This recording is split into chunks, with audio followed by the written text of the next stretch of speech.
ती डायरी माझ्याकडे कशी आली हे कोडच आहे. माझ्याकडे अनेकानेक सुंदर डायऱ्या असतात, पण तसा मला डायऱ्या जमवण्याचा नाद आहे असं नाही. पण सुंदर गोष्टी मला आवडतात. खास त्रास घेऊन मी त्या जमा करीन असंही नाही. पण एखादी सुंदर गोष्ट फेकून देण्याइतका मी अरसिकही नाही. तेव्हा निव्वळ उपयोगी डायऱ्यांपासून ते देखण्या सचित्र डायऱ्यांपर्यंत आणि सोनेरी कडा असलेल्या भारदस्त कातडी डायऱ्यांपासून ते प्लॅस्टिकच्या छटेल नखरेल सुळसुळीत डायऱ्यांपर्यंत सारे प्रकार माझ्याकडे आपोआपच जमले आहेत. अर्थात माझं समाजातलं स्थानसुद्धा याला कारण आहे. अगदी तरुण वयातच 2 वेळा अमेरिकेच्या वाऱ्या करून मी भारतातल्या एका प्रतिष्ठित अमेरिकन फर्मचा मॅनेजर बनलो आहे. आता अशा स्थानावरच्या माणसाकडे वर्षाच्या सुरुवातीला आकर्षक डायऱ्यांचा खच पडत असेल हे वेगळं सांगायलाच नको. त्यातल्या कुठल्या ठेवाव्यात आणि कुठल्या नाहीत हे ठरवणंच कठीण. बहुतेक डायऱ्या मी काढून टाकतो, वाटून टाकतो. एखाद दुसरी चांगली डायरी स्वतःकडे ठेवतो, तीही तशीच खास असेल तर, किंवा देणारा अगदीच जवळचा असेल तर. त्यामुळे माझ्याकडची प्रत्येक डायरी कोणी दिली, कुठून आली हे मला ठाऊक असतंच. पण ही डायरी कुठून आली हे मात्र काही केल्या मला आठवेना. माझ्या कपाटात एका कप्प्यात डाव्या बाजूला ठेवलेल्या डायऱ्यांमध्ये ती अगदी अचानकच दिसू लागली. नवीनच वाटली म्हणून बाहेर काढून पाहिली. तशी ती डायरी फार देखणी होती अशातलाही भाग नाही. पण तिच्यात काहीतरी खास वेगळेपण होतं.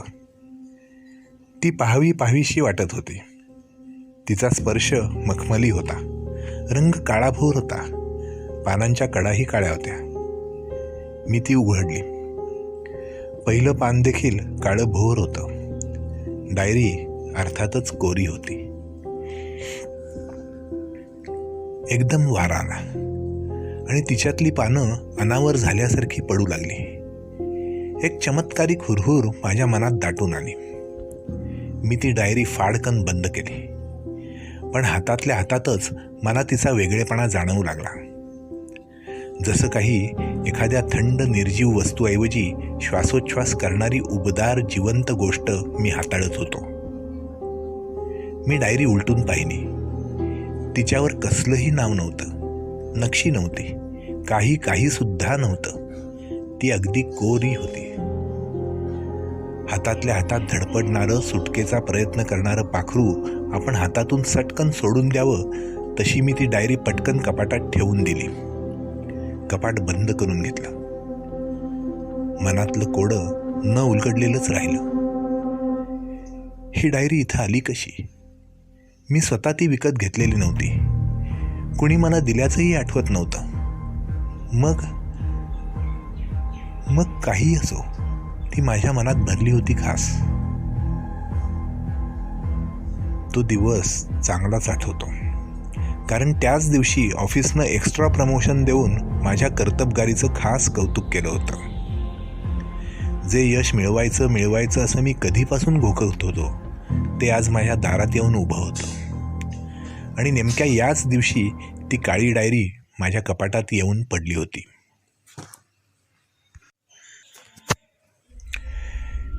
कित्येक बारीक सारीक गोष्टी त्यांची उत्तरं न मिळवताच आपण बाजूला टाकतो. तसंच मी त्या डायरीलाही विसरून गेलो. एवढ्यात माझं लग्न ठरलं. कुसुम प्रभावळकरशी. प्रेमविवाह नव्हता.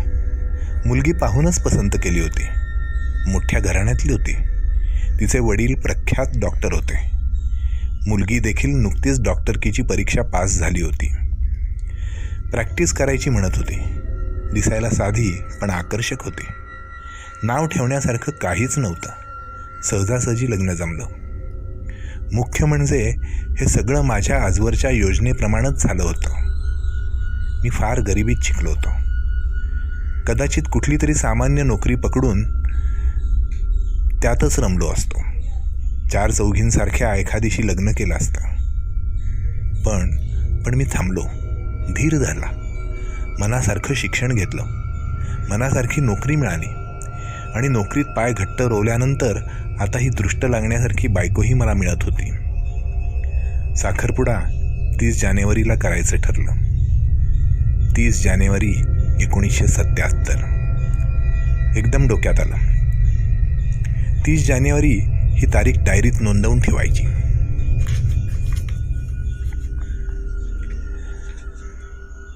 खरं म्हणजे मला डायरी लिहायची बिलकुल सवय नाही. एखाद्या सवयीशी स्वतःला जखडून घेणं मला मुळीच आवडत नाही.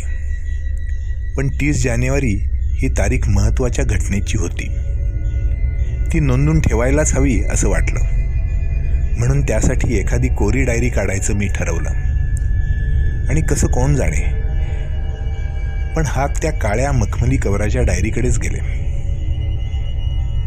डायरी बाहेर काढली आणि पहिल्या प्रथम काय लक्षात आलं असेल तर तीवर सोनेरी अक्षरात घातलेला सन 1970. आता हा सण तिच्यावर आला कुठून? मला पक्क आठवत होतं की मी ही डायरी प्रथम पाहिली तेव्हा तिच्यावर नाव, वर्ष काही नव्हतं. असतं तर ते मी विसरलो असतो का? त्यातून जुनं वर्ष 70 साल. आज मी तिला 77 साल चालू होतं. मग 70 सालची डायरी बाकीच्या 77 सालच्या डायऱ्यांमध्ये कुठून आली? असं तर नसेल की 70 सालची म्हणून मी तिला विसरून गेलो असेल, ती मागं पडली असेल आणि नंतर मीच कधीतरी पुस्तकं खालीवर करताना ती वर काढली असेल. पण इतकी सुंदर डायरी मला 70 साली कोणी दिली असेल? 70 साली माझी परिस्थिती अगदीच वाईट होती. नाशिकच्या HPT कॉलेजात मी शेवटच्या वर्षाला होतो. भविष्यकाळ फारसा चांगला नव्हता. लवकर लग्न, नोकरी. मी सामान्य माणूस बनण्याच्या तयारीत होतो. पण नाही, एवढ्यातच मला पुढच्या आयुष्याचा पंचनामा करून टाकायचा नव्हता. माझ्या डोळ्यांसमोर खूप उजळ स्वप्न होती. आणि निदान या क्षणी तरी ती केवळ स्वप्न नव्हती. ते मनात भिरभिरणारे रंगीत पतंग होते. त्या पतंगाचे दोरे माझ्या हातात होते. मी माझं भविष्य घडवू शकत होतो माझ्या कल्पनेप्रमाणे. एवढ्यात मला संसार, नोकरी यात गुंतून पडायचं नव्हतं. मी चांगलाच महत्त्वाकांक्षी होतो.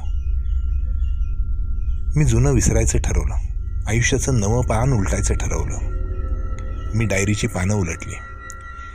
30 जानेवारीवर साखरपुड्याची नोंद करायची होती. पण 30 जानेवारीचं पान काढलं आणि मला धक्काच बसला. पान संपूर्ण कोरं नव्हतं. त्यावर 2 ओळी लिहिल्या होत्या. आज तू माझ्याशी तुटकपणे वागलास. ही आपल्यातल्या दुराव्याची सुरुवात तर नाही? कोणी लिहून ठेवलं असेल त्या डायरीत? माझी पक्की खात्री आहे कालपर्यंत ती डायरी संपूर्ण कोरी होती. असं असताना आजच ही वाक्य तिच्यात कुठून आली? जाऊ दे, माझ्या बघण्यातच काहीतरी चूक झाली असेल.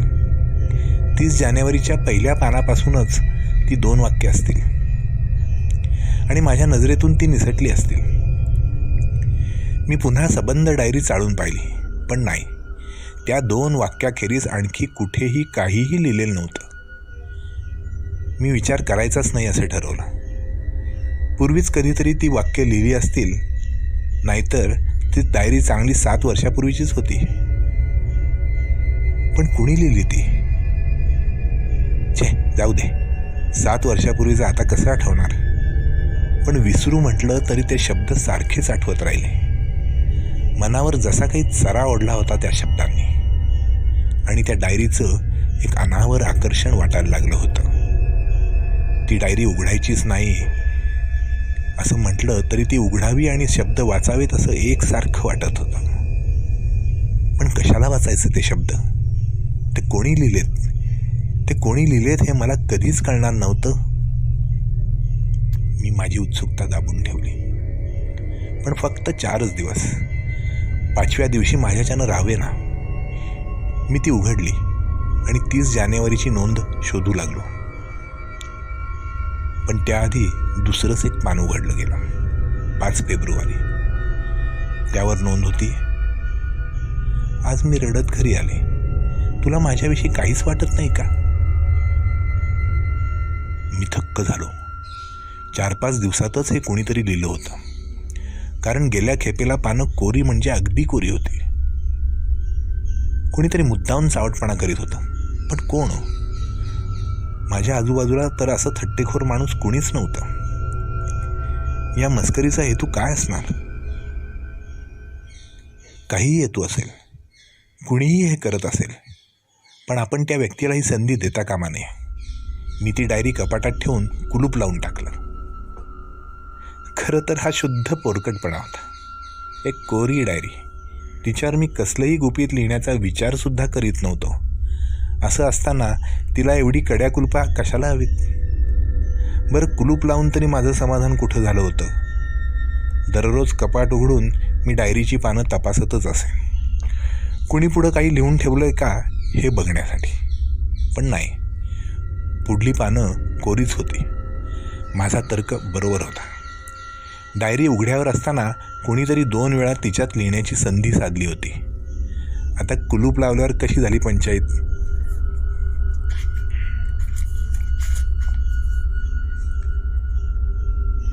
खरं म्हणजे रोज कपाट उघडून डायरी बघायची काहीच गरज नव्हती. पहिले 2-3 दिवस काही लिहिलं नाही म्हटल्यावर आता कुणी काही लिहिणार नाही हे उघडच होतं. पण तसं झालं नाही. कसल्या तरी ओढीनं मी रोज ती डायरी उघडून पाहत राहिलो. जसं काही तिच्यात आणखी काहीतरी लिहिलं जाण्याची मी वाटच पाहत होतो. या साऱ्या दिवसात माझ्यात नकळत एक बदल होत चालला होता. मी कुसुमला भेटेनासा झालो होतो. साखरपुड्याच्या दिवसानंतर मी तिला भेटलोच नव्हतो. भेटायचं असं रोजच म्हणत असे. तिचेही फोन येत असत. पण मी येतो, संध्याकाळी भेटतो असं मी तिला सांगत असे. पण संध्याकाळी निघालो की एकदम वाटे नको. कुठला तरी विचार अडसरासारखा मध्ये उभा राहील. कधी काही तर कधी काही. हळूहळू मला वाटायला लागलं की मी जाणून बुजूनच तिला भेटायचं टाळतो. का ते मात्र मला कळत नसे. खरंच मला ती नकोशी का व्हावी? जिच्याशी साखरपुडा होऊन 15 दिवससुद्धा झाले नव्हते, ती मला नकोशी व्हावी. आणि अचानकच 26 फेब्रुवारीला डायरीत नोंद सापडली. शेवटी मला ज्याची भीती वाटत होती ते घडलं. माझ्याशी लग्न करता येणार नाही असं तू सांगितलंस. किती सहजपणे सांगितलंस तू ते. मला मात्र एखाद्या कड्यावरून दरीत लोटावं तसं झालं. आता यापुढचं माझं आयुष्य म्हणजे नुसता अंधार, अगदी अंधार. मी आपकूनच गेलो. कोण लिहितं हे सारं? आणि माझ्या डायरीत काय म्हणून? कुसुमशी ठरवलेलं माझं लग्न अद्याप मोडलं नव्हतं. मग कुणीही असं का लिहावं? पण कितीही विचार केला तरी तो आक्रोश मनात घुमतच राहिला. यापुढचं आयुष्य अंधार, अगदी अंधार. कुणाचं तरी आयुष्य धारेला लागलं होतं आणि ती डायरी मला हे दाखवून देत होती. मलाच का म्हणून? नंतर कधीतरी मी ठरवूनच टाकलं की आपण कुसुमला भेटायचं नाही. ती मला फोन करून थकली. 1-2दा माझ्या ऑफिसातही आली. पण नंतर तिलाही जाणवलं असावं की आमच्या भेटींना रंग चढत नाही. काम म्हणून भेटावं तसं आम्ही भेटतो. तिनंही मग भेटण्याचा आग्रह धरणं सोडून दिलं. कुसुममध्ये इंटरेस्ट वाटण्याची कितीतरी कारणं माझ्या मनानं शोधून काढली. ती फार साधी आहे का?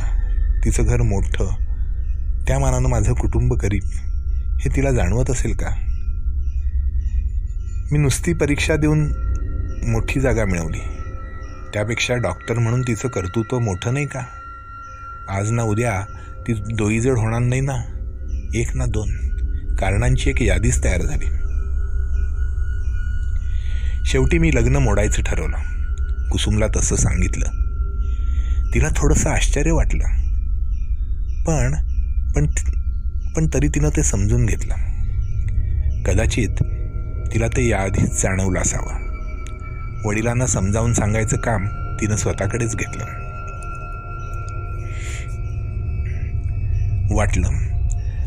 वाटलं आपला साखरपुडा झाला, ती तारीख आपण नोंदवून ठेवायची म्हटली, पण नोंदली नाही. आता आपलं लग्न मोडलं, ती तारीख तरी नोंदून ठेवावी, पण कुठं? त्याच डायरीत? मन तयार होईना. जसं काही ती डायरी आता माझी राहिलीच नव्हती.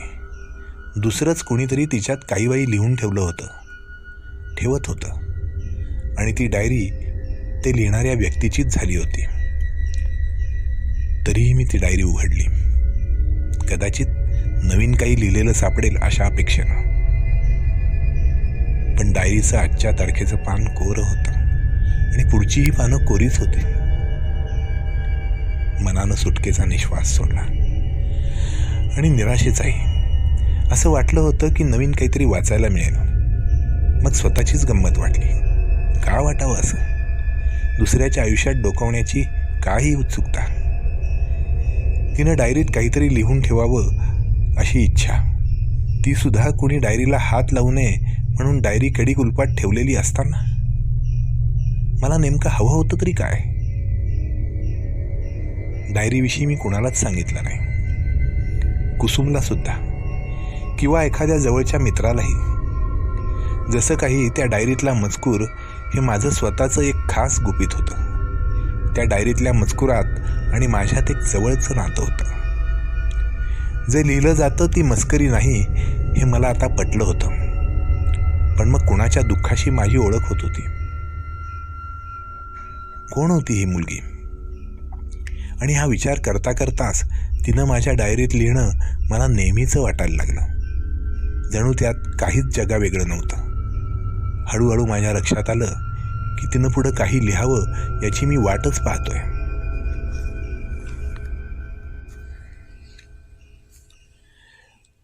काही दिवसांनी माझ्या डायरीत शब्द आले. त्या दिवशी मी ठरवलंय तुला विसरून जायचं, आपणही आपला मार्ग शोधायचा. पण इतक्या दिवसात एक क्षणही असा गेला नसेल की तुझा विचार मी केला नाही. उरलेलं सारं रिकाम आयुष्य मी कशी काढणार तेच मला कळत नाही. लवकर मरण आलं तर काय बहार होईल?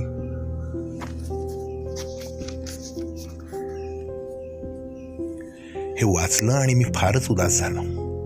वाटलं या दुःखी जीवासाठी आपल्याला काही करता आलं तर किती बरं होईल.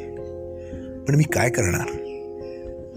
जिथं हे कोण लिहितं ते सुद्धा मला माहीत नव्हतं, तिथं मी काय करणार? माझ्या मनाला एवढंच निमित्त पुरलं की काय कोणास ठाऊक. पण त्या दिवसापासून ते एकसारखंच उदास राहू लागलं. कदाचित लग्न मोडल्यामुळंही असेल. पण माझा सगळ्या गोष्टीतला इंटरेस्ट एकदम कमी झाला. मी बाहेर कुठेही जाईनासा झालो. ऑफिसातून आल्यानंतर नुसता घरीच पडून राहू लागलो. तासचे तास विचार करीत. कसला विचार? कोणास ठाऊक. विचार करताना ती डायरी मात्र माझ्या छातीवर पडलेली असे. दिवसाचा मिळेल तेवढा वेळ मी ती डायरी माझ्या जवळच ठेवत असे. रात्री झोपतानाही मी ती उशाशी ठेवी. हळूहळू मी ती ऑफिसातही घेऊन जाऊ लागलो. म्हणजे आता तर बाहेरचं कुणी तीत काही लिहू शकलं नसतं. आणि तरी देखील तिच्यात आणखी एक नोंद झालीच होती. तू मुंबईला निघून गेलास. आता लांबून देखील तुझं दर्शन होणार नाही. पण मी तुला पत्र लिहून छळणार नाही. तुला माझ्यापासून कणभरही त्रास व्हावा असं मला वाटत नाही. तू मोठा हो, सुखी हो. शक्य असतं तर मी तुझा विचारही केला नसता. पण जिवंत आहे तोवर तरी ते शक्य नाही. मला जगावंसंही वाटत नाही.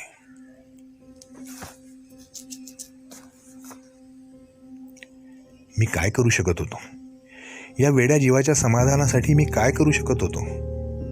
तिचा नाव पत्ता मला ठाऊक नव्हता की तिची प्रेम निराशा करणाऱ्या माणसाला मी ओळखतही नव्हतो. आणि तरी देखील मला तिची काळजी लागून राहिली होती. तिचं काय होईल हे कळत नव्हतं. ते कळवून घेण्याचा मार्गच माझ्या हातात नव्हता. हाती होतं ते नुसतं वाट पाहत राहणं. डायरीत यापुढं कसली नोंद होईल याची वाट पाहणं. हळूहळू मला हा एकच जाळाच लागून राहिला. एकसारखं वाटतंय की डायरीत आणखी काहीतरी लिहिलं गेलं नसेल ना.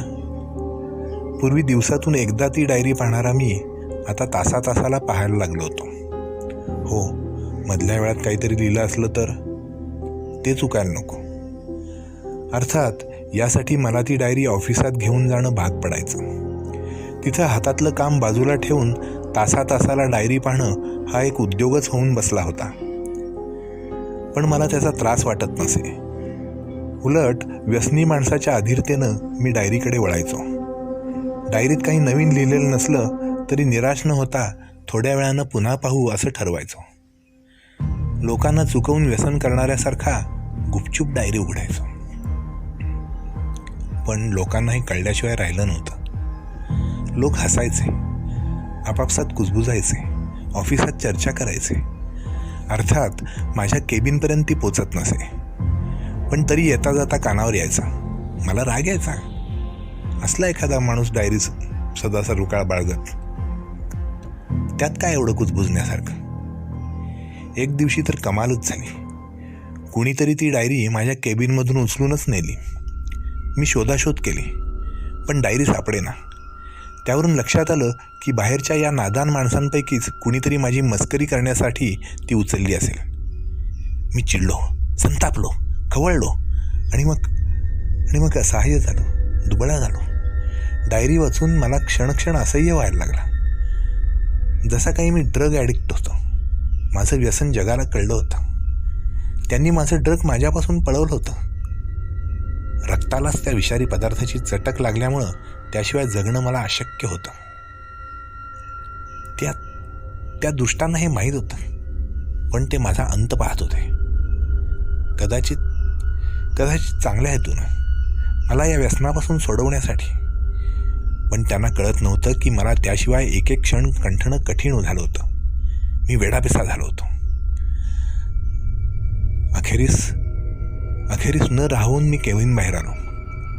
मी खरंच एखाद्या व्यसनी पण व्यसनापासून तोडला गेलेल्या माणसासारखा केविलवाणा तरी भयंकर दिसत असलो पाहिजे. कारण मला पाहताच सगळे भूत पाहिल्यासारखे दचकले, उभे राहिले, एकमेकांकडे पाहू लागले.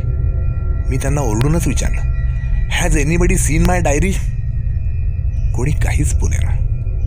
मी मूठ जोरानं जवळच्या टेबलावर आपटली आणि ओरडलो, I want my diary back, I want it back.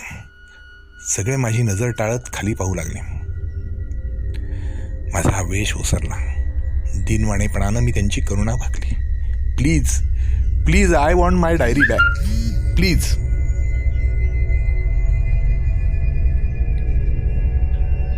कुणी काहीच बोललं नाही. सगळीकडे शांतता पसरली. मी झोपेत चालल्यासारखा केबिनमध्ये परतलो. केव्हा कोण जाणे डायरी माझ्या केबिनमध्ये परत आली. पण संध्याकाळीच टॉप बॉसनं मला बोलावून घेतलं आणि सांगितलं, mister Rangnekar, you look overworked. फार थकलेले दिसताय तुम्ही. तुमच्या वागण्यातही जाणवतंय ते. Rangnekar, you need rest. उद्यापासून रजेवर जा तुम्ही. थोडा तोल सावरल्यासारखा वाटला की देन यू रिझ्यूम. काय मूर्ख कुठले, माझी काळजी घेत आहेत. खरं तर काळजी घ्यायला हवी त्यांचीच.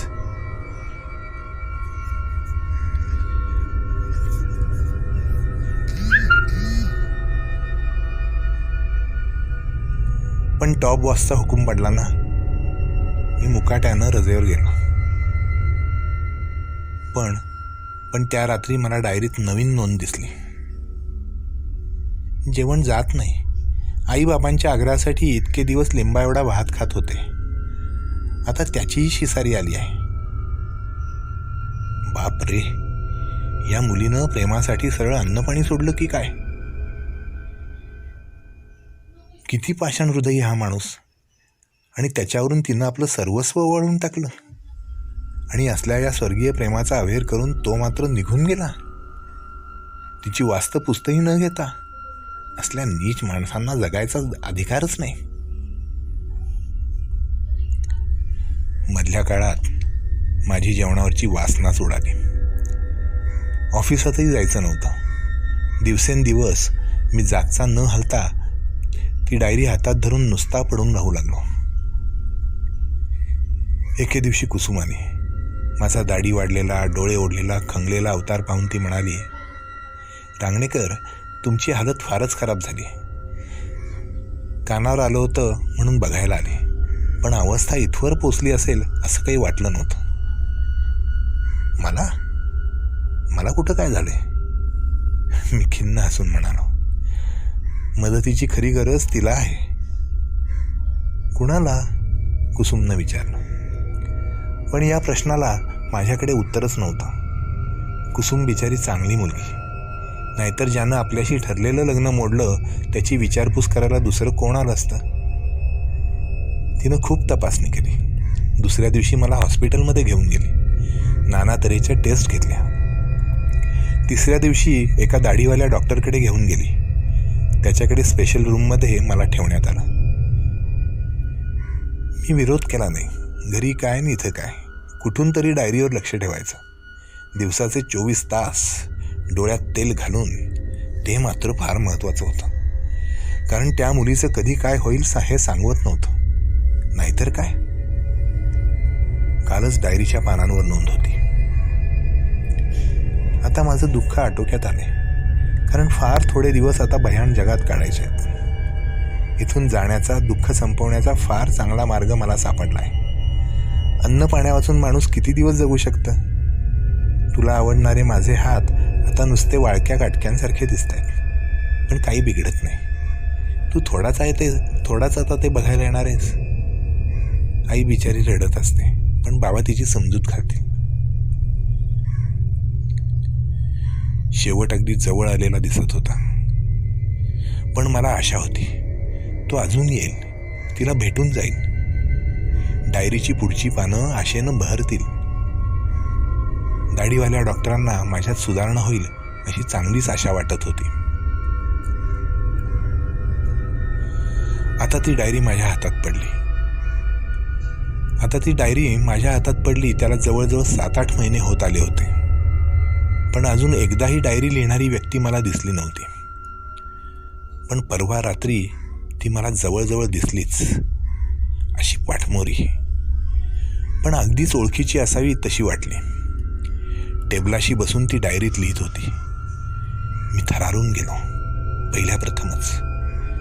अगदी पहिल्या प्रथमच ती मला दिसत होती. आणि डोळे उघडले तर काय, टेबलाशी कोणीच नाही. अशी एकदम नाहीशी कशी काय झाली? पण मला भास झाला की काय, की स्वप्न पडलं? मी एकदम डायरीवर झेप घेतली. माझा अंदाज खराच होता. डायरीत नवी नोंद होती.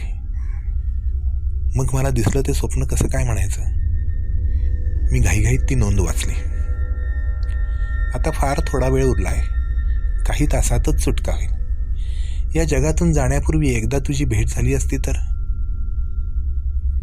त्या एकाच आशेनं प्राण घोटाळतायत. पण वाटतं कल्पनेमध्ये तरी तुला इथवर येण्याची तसदी का द्यावी बरं? मी तशीच जाईन, तू सुखात राहा. मी मुळीच वेळ घालवला नाही. बाहेरचे कपडे घातले, डायरी घेतली आणि बाहेर पडलो. बिल्डिंगमध्ये तशी वर्दळ होती, पण माझ्या अंगावर पेशंटचे कपडे नव्हते. तेव्हा मला कोण अडवणार? मी सरळ स्टेशनवर गेलो. नाशिकला जाण्याच्या गाडीत बसलो. गाडी जोरजोरात धावू लागली. 70 सालात. पहाटेपर्यंत मी नाशिकला पोचलो होतो. तासाभरातच मी तिच्या वाड्यावर गेलो. दिंडी दरवाजा लोटून आत गेलो. वाड्यात सकाळची कामं सुरू झाली होती. वर्दळ बरीच वाढली होती. टोकाचं बिराड त्यांचं इतक्या वर्षांनी देखील बरोबर आठवलं.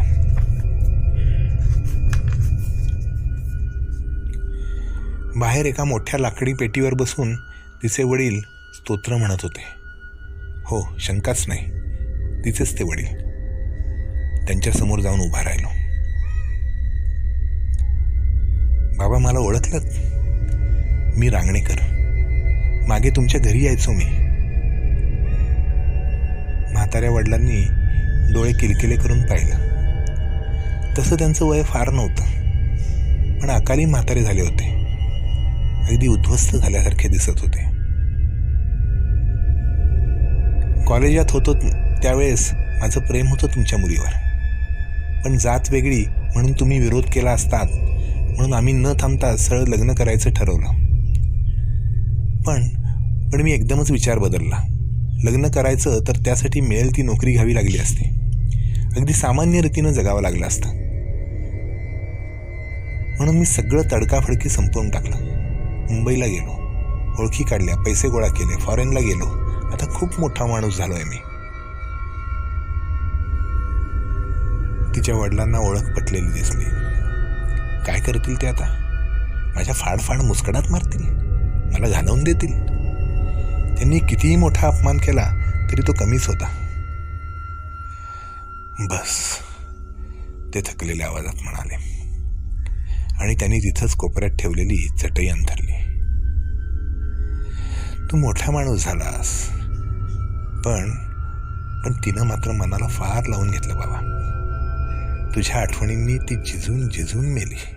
अन्न पाणी सोडून देऊन एकसारखी तुझं नाव घ्यायची, पण तुला कळवू नका म्हणायची आता त्याच्या आयुष्यात मला जागा नाही. तुला कळलंच नसेल नाही सारं.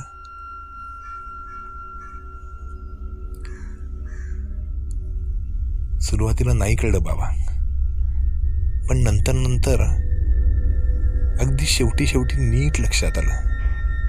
या डायरीवरून मी माझ्या हातातली डायरी त्यांना दाखवली. तिची पानं उलटून दाखवली. बाबा या डायरीवरून मला कळलं. म्हातारे बुवा माझ्याकडे विचित्र नजरेनं पाहत राहिले. अगदी काय बोलावं ते सुचत नसल्यासारखे. मग न राहून त्यांनी विचारलं, डायरी? कुठे डायरी?